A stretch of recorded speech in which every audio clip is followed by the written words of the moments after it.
We have a vision of doing 25,000 units between now and the year 2035. It's very important for us that everyone feels like, this is value that they're getting. Long-term vision, of course, is we want to be having an asset base size of 250 billion US dollars. Developing 21st century state-of-the-art real estate takes deep knowledge about the industry and the specific market you choose to operate in. The team at GText Homes believe they have these to develop smart and green homes for the African market. I'm Akintayo, and in the next 30 minutes, we'll put the spotlight on the property development company GText Homes and shed light on their journey so far in the real estate market. Nigeria's housing deficit is estimated at 28 million units as of 2023. This, according to the United Nations, would require an estimated 21 trillion naira yearly to provide housing units to bridge this existing deficit. Efforts from both the private and public sectors continue to explore innovative ways to solve the problem for a population of over 200 million people.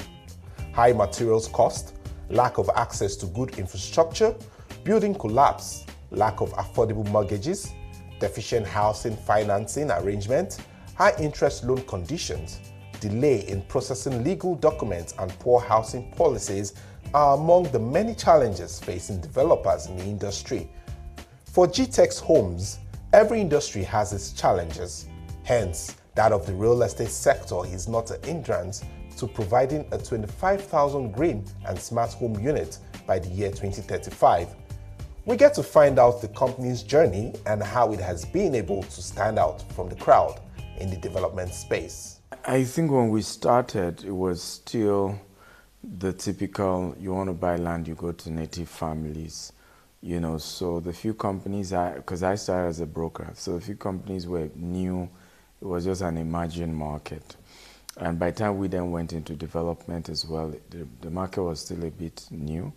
At the moment, we have so much quacks in the business. Everybody just feels there's money in the real estate market.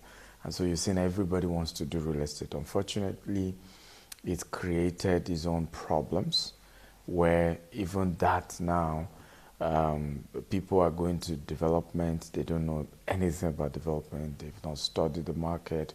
They've not worked anywhere. They've not been mentored by anyone. And so that is an issue. But I think overall, the deficit is there. It's still there. It's still increasing.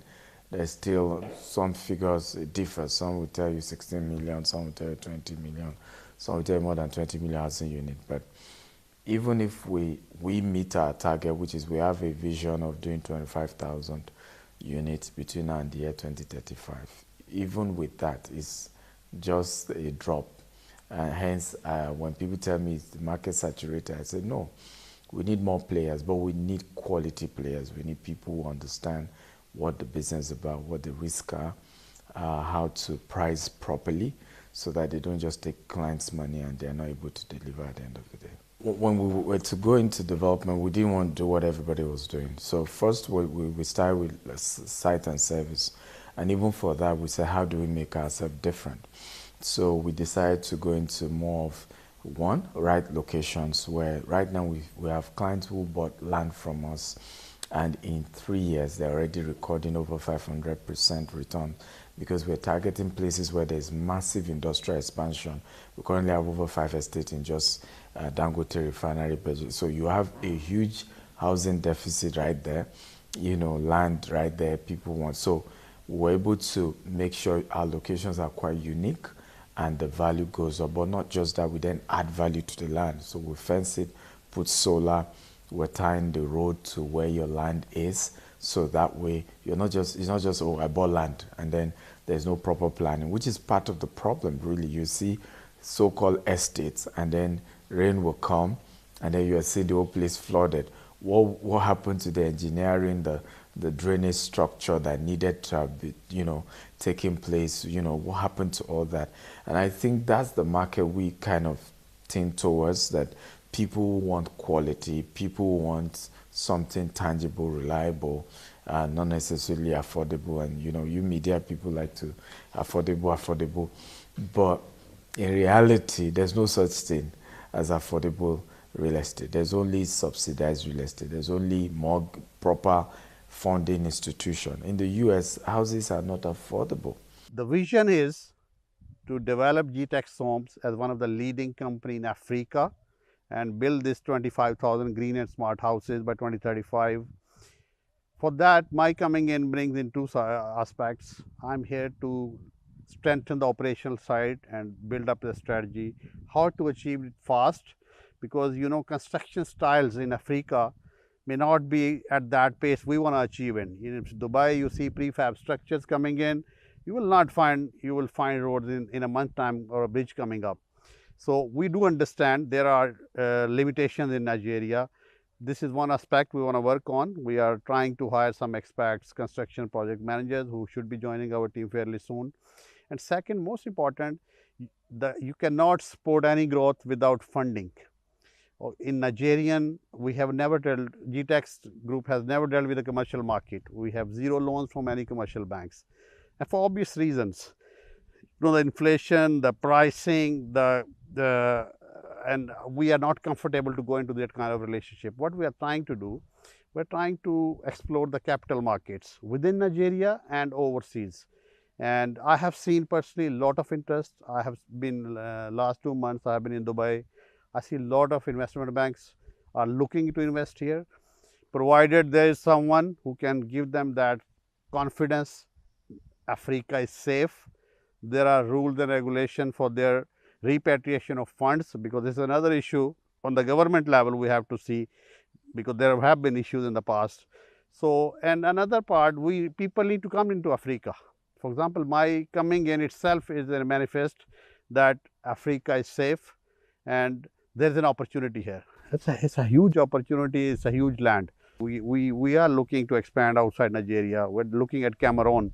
We are already in discussion with one company. In the US, we acquired a big estate in Houston, and we are trying to build greener and smart homes in US as well. Not everyone has that big money to buy, like you mentioned, like politicians who can buy multiple homes. But for some people, it's just one house. They want to buy their own home. They don't want to keep renting for 25 years before owning a home. So how can we make that possible? We say, okay, if you make a deposit of 10 million, and then we can spread the payments over 36 months. So that way, it's not just 100 million in one go. You know, you're able to pay that amount over 36 months. And even if at the end of 36 months, that there's a situation which comes up, which means, oh, you can't afford the final payment, we're able to connect you with a mortgage company who can then spread out the rest of the payments across 15 years. So instead of you paying 20 years of rent money, which, by the way, is money that you're not going to get back, unlike a home where you're actually buying into that home, the value of that property is actually going up, so it's actual equity for you. So instead of the money which you would have gone toward your rent, you're now able to put that money aside into a home that you own, and not just a home. It's because a home is very personal. You know, you're going to spend money to furnish that home, to make it look as you want. Imagine doing all of that, and then you have to give the keys back to the landlord. But this time around, it's your own property. So it also adds a bit of self-esteem to you as well. You're able to say, yes, I own a home. You know, do you want to come to my house, not my landlord's house? You know, so it's a different game. And I think for us, is making those opportunities available, which is what hasn't been very common within Nigeria. Like typically, it's not something that people are willing to offer because, I mean, from a risk perspective, but because for us, the key thing is empowering people. We want to see people progress. We want to see people's lives be better. So because those are our goals, those are our mission, that's our key mission. So for us, is how can we make that possible by, you know, giving people as many options available so that they can take advantage of what works for them. For an investor entering the real estate markets, capital appreciation is key. But the company believes accessibility remains crucial to driving growth in the industry. What we first of all need to understand about pricing is the fact that what I will use to buy one property in the US, I will use to buy 4 here. And when you also look at capital appreciation, we sometimes you see people say, oh, but the devaluation is eroding the profit margin. But what we fail to realize is that the profit margin is also increasing rapidly because of the huge deficit, right? It's only here in Africa that you can say you bought a land last year for, let's say, 5 million. And then a year later, because Lagos State announced something, it's now 10 million. You won't find that in the US. You won't find that even in Dubai where we operate or in the UK as well. So when you compare apple for apple in terms of capital appreciation, versus how devaluation and as well as inflation, you realize that there is still significant, appreciation and value in the market. As also because of the deficit as well. People just need the house. What I think we should begin to talk about is accessibility, not affordability. How do we make housing more accessible?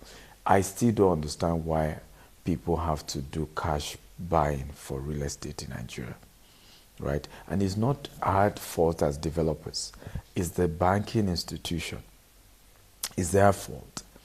I did a transaction in the US, and because I don't even reside there, so we're always sometimes doing transaction as a foreign company, expanding into the US. And I remember, I don't need the local bank's money. I don't need anything. They just need to give a letter to my lender in the US stating the volume of transaction I do with them. Here in Nigeria, they are saying no. It shock you a bit. But that's the kind of, financial institution you have in Nigeria, right? It's not that robust. And then, of course, they too will blame the CBN for that, that, we're having issues with CBN. We're trying to get to say, okay, let's even start mortgage, because it's difficult. The best way we can help people is we can start a mortgage firm and tell people, hey, give us 20% and we'll give you the house. Thank God we even own the house, so your house becomes collateral. You don't pay us, we take back our house, the way it's done in the US and other part. But they are telling me you need to deposit, is it 5 billion in CBN?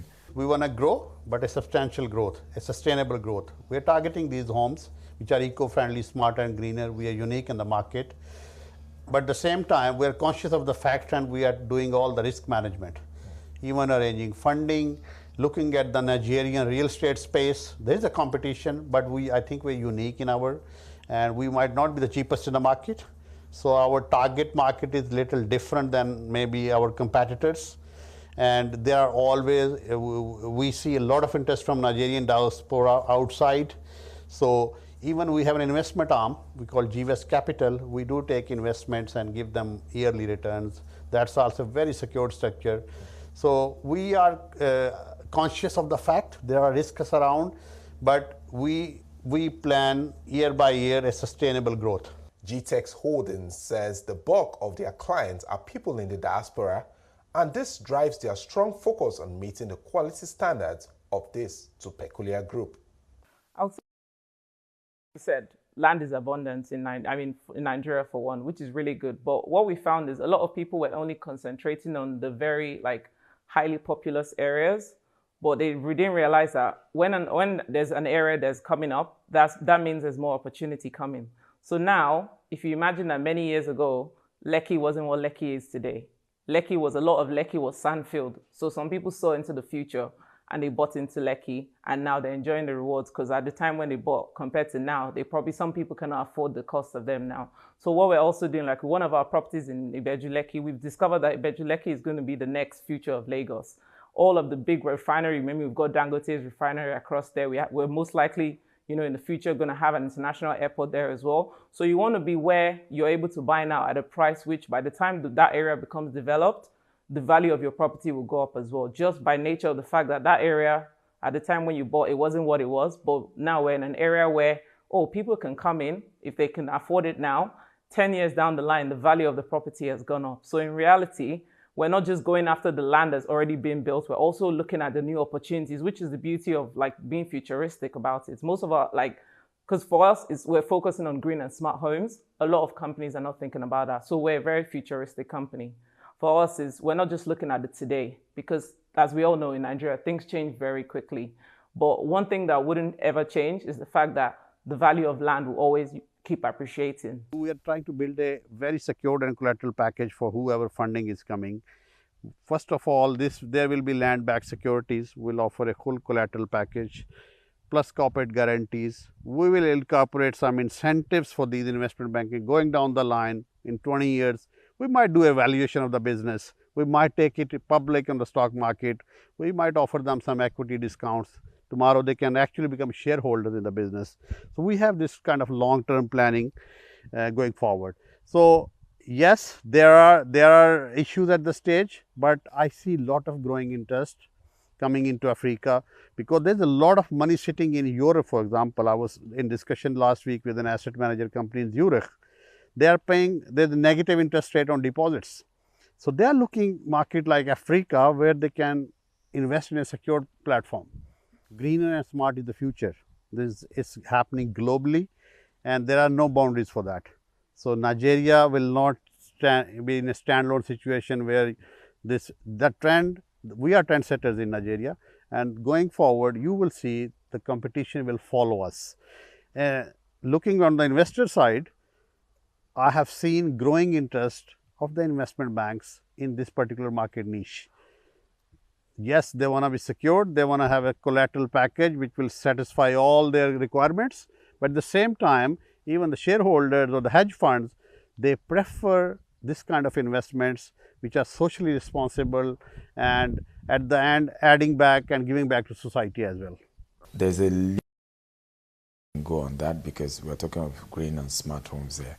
So a lot of the technologies, you know, have not developed yet. We are, of course, working on starting, I think we're in Ekpe, we're working on starting a hub, and the goal of the hub is just a you know, you can call it Contech, you know, construction technology hub, where, and we'll probably be the first to do that in the whole of Africa. And we're going to be doing a lot of pitching, a lot of competition, a lot of hackathons, and you know, hackathons where young creative guys can come on board, and if we love what they're doing, we can then put our money on it to then scale it up and have enough production so that it helps what we're doing. But what I know we've done heavily is to make sure that at least 99% of our contractors are local. You know, some of them we're encouraging them to go for trainings.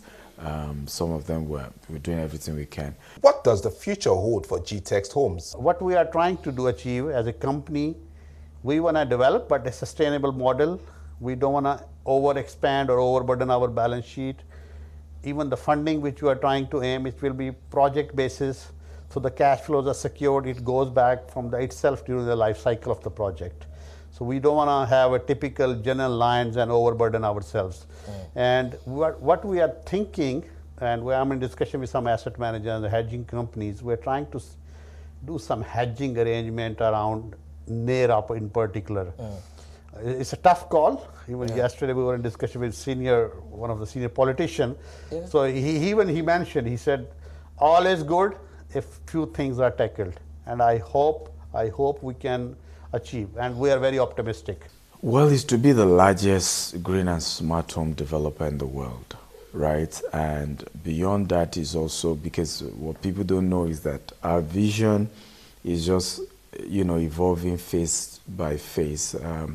We intend to be, you know, to get into several sectors, you know, because, for example, the house is just the base.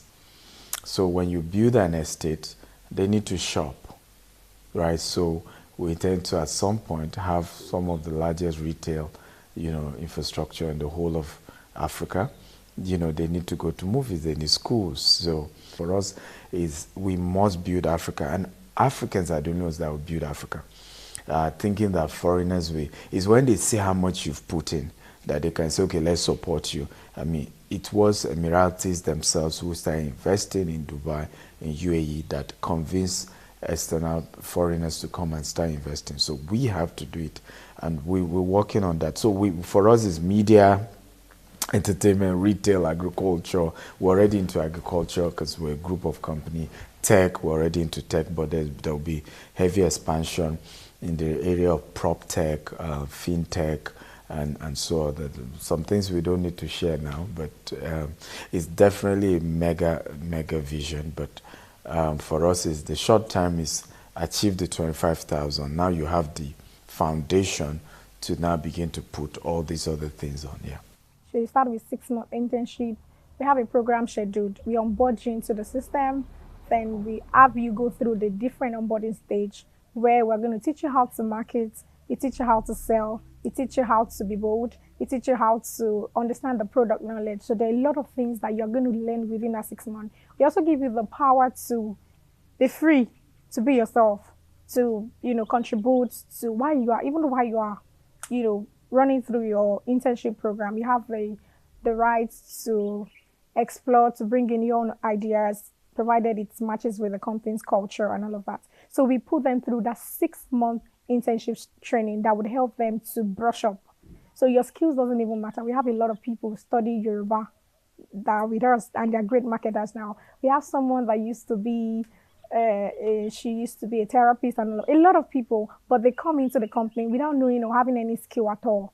We have a program already. We have an academy called GText Academy. So from that academy, when you come in for the 6-month program, we run you through the step-by-step what you need to learn, and you learn that within the space of 6 months. And we have a lot of people selling, within 2 months already, making millions. We just had one that sold 60 million within the space of 3 months of shipping. And she knows nothing about marketing, nothing about real estate. She just came in through the program called internship. Then she goes through the academy, you learn a lot. So your skill doesn't even matter for us. We have what it takes to actually put you through the step-by-step processes to help you, match up with what we want and how to sell better. Little drops, they say, make an ocean. Stakeholders in the real estate industry have a crucial role to play in addressing Nigeria's housing challenges by coming up with innovative concepts and solutions for the real estate industry. I'm Akintayo, and that's all we can take on this episode of Focus On. Thank you for watching. Bye for now.